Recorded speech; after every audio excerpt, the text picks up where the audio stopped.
Olá, graça e paz, muito bom dia, boa tarde ou boa noite para você que está comigo aqui no nosso canal, semeando a palavra com a missionária Kézia, que sou eu. Como é bom estar com vocês nesse dia 26 de outubro de 2024, para juntos fazermos nossa leitura bíblica diária. Peço que deixe o seu like, compartilhe esse vídeo com o máximo de pessoas possíveis, deixe também um comentário. Se você for novo ou nova por aqui, se inscreva no nosso canal, ative o sino de notificações para você receber também nosso devocional diário, meditar e orar. Nossa leitura de hoje será Marcos capítulos 11, 12 e 13. Então, bora comigo para a leitura, sem mais delongas. Marcos capítulo 11, a entrada triunfal de Jesus em Jerusalém. Quando se aproximaram de Jerusalém e chegaram a Betfagé e Betânia, junto ao Monte das Oliveiras, Jesus enviou dois de seus discípulos, dizendo-lhes: vão ao povoado que está diante de vocês. Ao entrarem, encontrarão um jumentinho amarrado, no qual ninguém jamais montou. Desamarrem-no e o tragam aqui. Se alguém lhes perguntar: por que vocês estão fazendo isso? Digam-lhe: o Senhor precisa dele e em breve o devolverá. Eles partiram e encontraram um jumentinho na rua amarrado a um portão e o desamarraram. Então alguns dos que ali estavam lhes perguntaram: o que vocês estão fazendo desamarrando esse jumentinho? Os discípulos responderam como Jesus lhes tinha dito, e eles os deixaram ir.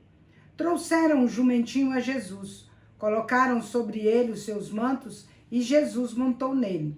Muitos estenderam os seus mantos pelo caminho e outros espalharam ramos que haviam cortado nos campos. Os que iam adiante dele e os que o seguiam gritavam: Hosana! Bendito é o que vem em nome do Senhor. Bendito é o reino vindouro de Davi, nosso pai. Hosana nas alturas. Jesus entrou em Jerusalém e dirigiu-se ao templo. Observou tudo à sua volta e, como já era tarde, foi para Betânia com os 12. Jesus purifica o templo. No dia seguinte, quando estavam saindo de Betânia, Jesus teve fome. Ao observar a certa distância uma figueira com folhas, foi ver se encontraria nela algum fruto. Aproximando-se dela, nada encontrou a não ser folhas, porque não era tempo de figos. Então Jesus disse à figueira: ninguém mais coma do seu fruto. Os seus discípulos ouviram-no dizer isso. Chegando a Jerusalém, Jesus entrou no templo e começou a expulsar os que estavam vendendo e comprando. Derrubou as mesas dos cambistas e as cadeiras dos que vendiam pombas e não permitia que ninguém carregasse mercadorias pelo templo. Ele os ensinava dizendo: não está escrito, a minha casa será chamada casa de oração para todos os povos? Mas vocês fizeram dela um covil de ladrões. Os chefes dos sacerdotes e os mestres da lei ouviram essas palavras e começaram a procurar uma forma de matá-lo, pois o temiam, visto que toda a multidão estava maravilhada com o seu ensino. Ao cair da tarde, eles saíram da cidade. A figueira seca. De manhã, ao passarem, viram a figueira seca desde as raízes. Pedro, lembrando-se, disse a Jesus: Rabi, vê, a figueira que amaldiçoaste secou. Jesus respondeu: tenham fé em Deus. Em verdade lhes digo que se alguém disser a este monte: levante-se e atire-se no mar, e não duvidar no seu coração, mas crer que acontecerá o que diz, assim lhe será feito. Portanto, eu digo que tudo o que pedirem em oração, creiam que receberão, e assim sucederá. Quando estiverem orando, se tiverem alguma coisa contra alguém, perdoem-no, para que também o Pai Celestial perdoe as transgressões de vocês. Mas se não perdoardes, também vosso Pai Celestial não vos perdoará as vossas ofensas. A autoridade de Jesus é questionada. Chegaram novamente a Jerusalém, e quando Jesus estava passando pelo templo, aproximaram-se dele os chefes dos sacerdotes, os mestres da lei e os líderes religiosos, que lhe perguntaram: com que autoridade você faz estas coisas? Quem lhe deu autoridade para fazê-las? Jesus respondeu: eu também farei uma pergunta. Respondam-me, e eu direi com que autoridade faço estas coisas. O batismo de João era do céu ou dos homens? Digam-me.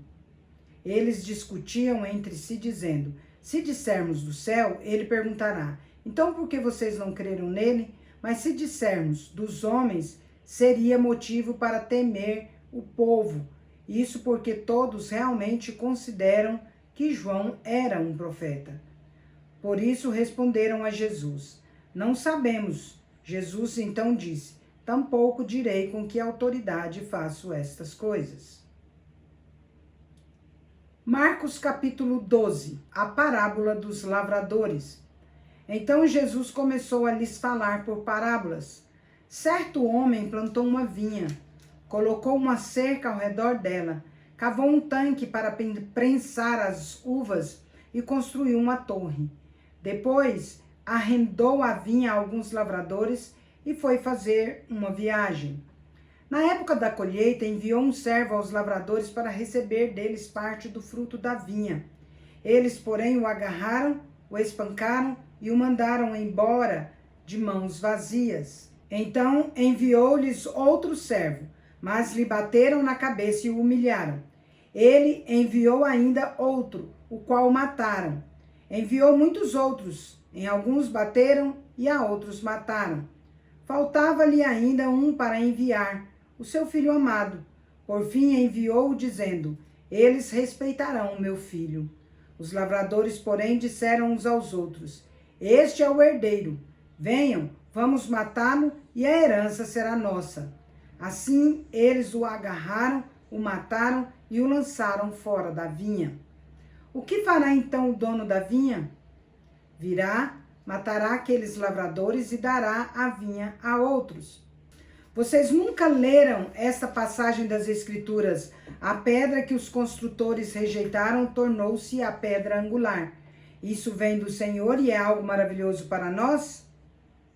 Então procuraram um meio de prendê-lo, pois perceberam que era contra eles que havia contado aquela parábola. No entanto, tinham medo da multidão, por isso o deixaram e foram embora. O pagamento de imposto a César. Mais tarde, enviaram a Jesus alguns dos fariseus e dos herodianos para o apanharem em alguma coisa que ele dissesse. Eles se aproximaram dele e disseram: mestre, sabemos que és íntegro e que não te deixas influenciar por ninguém, porque não te prendes à aparência dos homens, mas ensinas o caminho de Deus conforme a verdade. É certo pagar imposto a César ou não? Devemos pagar ou não? Jesus, porém, conhecendo a hipocrisia deles, perguntou: por que vocês estão me pondo à prova? Tragam-me um denário para que eu veja.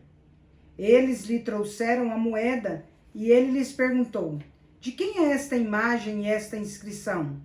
De César, responderam.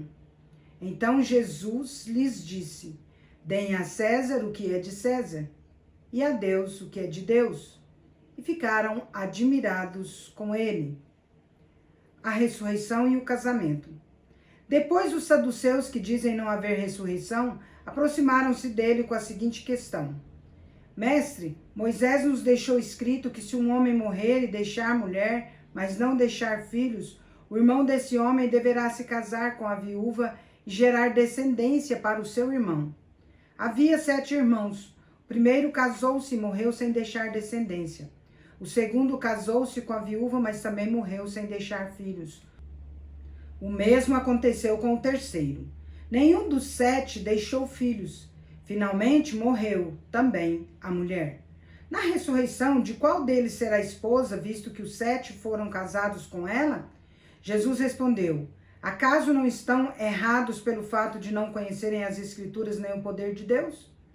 Quando os mortos ressuscitam, não se casam, nem são dados em casamento, mas são como os anjos nos céus. Quanto à ressurreição dos mortos, vocês não leram no livro de Moisés, no relato da sarça, como Deus lhe disse: eu sou o Deus de Abraão, o Deus de Isaque, o Deus de Jacó? Ele não é Deus de mortos, mas de vivos. Vocês estão muito enganados. o maior mandamento. Um dos mestres da lei aproximou-se e os ouviu discutindo. Percebendo que Jesus lhes dera uma boa resposta, perguntou-lhe: qual é o mandamento mais importante de todos? Jesus respondeu: o mais importante é este: ouçam, Israel, o Senhor, o nosso Deus, é o único Senhor. Ame ao Senhor, o seu Deus, de todo o seu coração, com toda a sua alma, com todo o seu entendimento e com todas as suas forças. O segundo é este: ame ao seu próximo como a você mesmo. Não existe mandamento maior do que estes. Muito bem, mestre, disse o mestre da lei. Estás certo ao dizeres que Deus é único, que não existe outro além dele, e que amá-lo com todo o coração, com todo o entendimento e com todas as forças, e amar ao próximo como a si mesmo, é mais importante do que os sacrifícios e ofertas. Vendo que ele tinha respondido sabiamente, Jesus lhe disse: você não está longe do reino de Deus. Daí em diante ninguém mais ousava fazer-lhe perguntas. O Cristo é Senhor de Davi. Enquanto ensinava no templo, Jesus perguntou: como os mestres da lei dizem que o Cristo é filho de Davi? O próprio Davi, falando pelo Espírito Santo, disse: o Senhor disse ao meu Senhor: assente-se à minha direita até que eu faça dos seus inimigos um estrado para os seus pés. O próprio Davi o chama Senhor. Então, como ele pode ser seu filho? A grande multidão o ouvia com prazer. Ao ensinar, Jesus dizia: cuidado com os mestres da lei. Eles gostam de andar com roupas especiais, das saudações das praças, dos assentos mais importantes nas sinagogas e dos lugares de honra nos banquetes. Devoram a casa das viúvas e, para disfarçar, fazem longas orações. Esses homens serão punidos com maior rigor. A oferta da viúva. Jesus sentou-se em frente do lugar onde eram colocadas as contribuições e observava a multidão colocando dinheiro na caixa de ofertas. Muitos ricos lançavam ali grandes quantias. Então, uma viúva pobre chegou e colocou 2 pequenas moedas de cobre de pouco valor. Chamando a si os seus discípulos, Jesus disse a eles: em verdade lhes digo que esta viúva pobre colocou na caixa de oferta mais do que todos os outros. Todos deram o que lhe sobrava, mas ela, da sua pobreza, deu tudo o que possuía para viver. Marcos capítulo 13. Sinais do fim dos tempos. Quando ele estava saindo do templo, um dos seus discípulos lhe disse: olha, mestre, que pedras, que edifícios! Você vê estas construções grandiosas? Perguntou Jesus. Não ficará aqui pedra sobre pedra que não seja derrubada. Tendo Jesus sentado no Monte das Oliveiras de frente para o templo, Pedro, Tiago, João e André lhe perguntaram em particular: diz-nos, quando acontecerão essas coisas? Qual será o sinal de que está prestes a cumprir-se tudo isso? Jesus começou a dizer: tenham cuidado de que ninguém os engane. Muitos virão em meu nome, dizendo, sou eu, e enganarão a muitos. Quando ouvirem falar de guerras e de rumores de guerras, não tenham medo. É necessário que tais coisas aconteçam, mas ainda não é o fim. Nação se levantará contra nação, e reino contra reino. Haverá terremotos em vários lugares, também haverá fome. Essas coisas são o princípio das dores.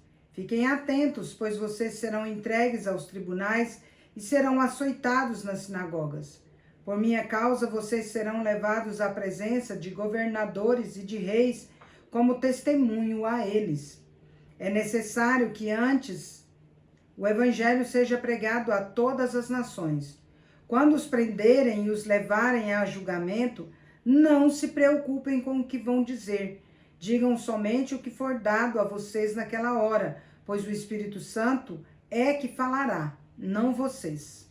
O irmão entregará à morte outro irmão, e o pai entregará o filho. Filhos se rebelarão contra pais, e os matarão. Todos odiarão vocês por causa do meu nome, mas aquele que perseverar até o fim será salvo. Quando vocês virem o abominável da desolação no lugar onde não deve estar quem lhe entenda? Então os que estiverem na Judéia fujam para os montes. Quem estiver no telhado da sua casa não desça, nem entre para tirar dela coisa alguma. Quem estiver no campo não volte para pegar o seu manto. Como serão terríveis aqueles dias para as grávidas e para as que estiverem amamentando. Orem para que isso não aconteça no inverno, porque aqueles serão dias de tribulação como nunca houve desde o princípio, quando Deus criou o mundo até agora, nem jamais haverá. Se o Senhor não tivesse abreviado tais dias, ninguém sobreviveria, mas por causa dos eleitos, por ele escolhido, ele os abreviou.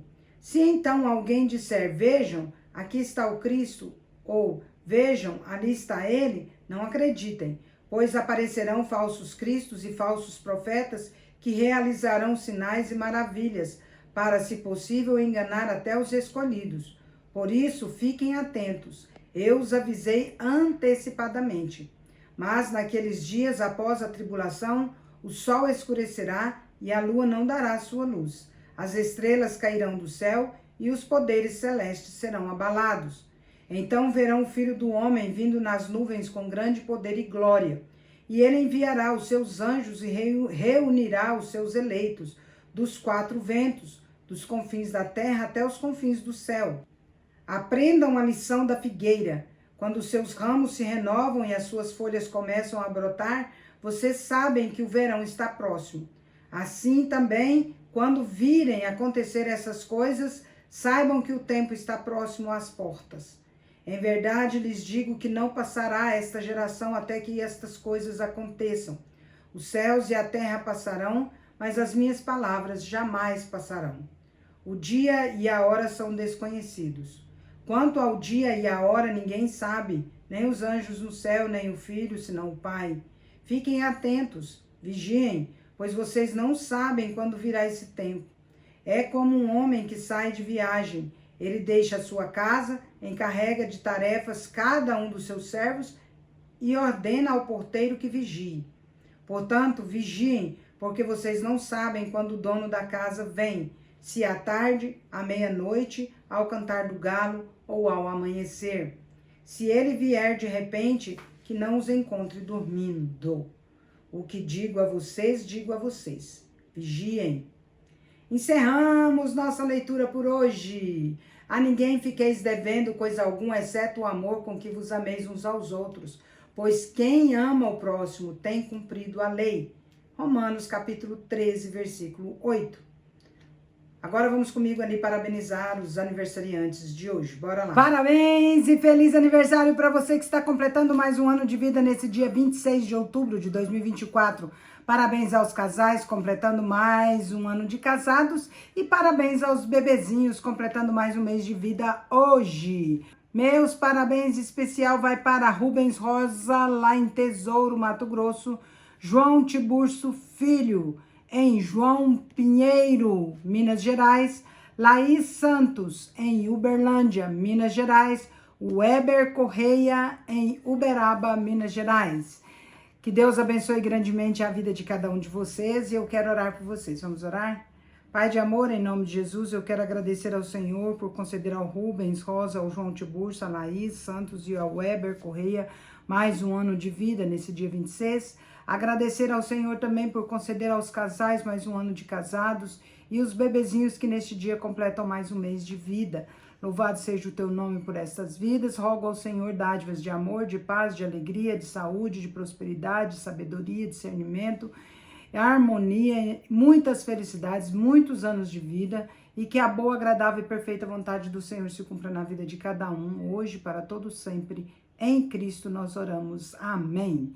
É isso, meus queridos e queridas. Deus é justo e bom. Vamos?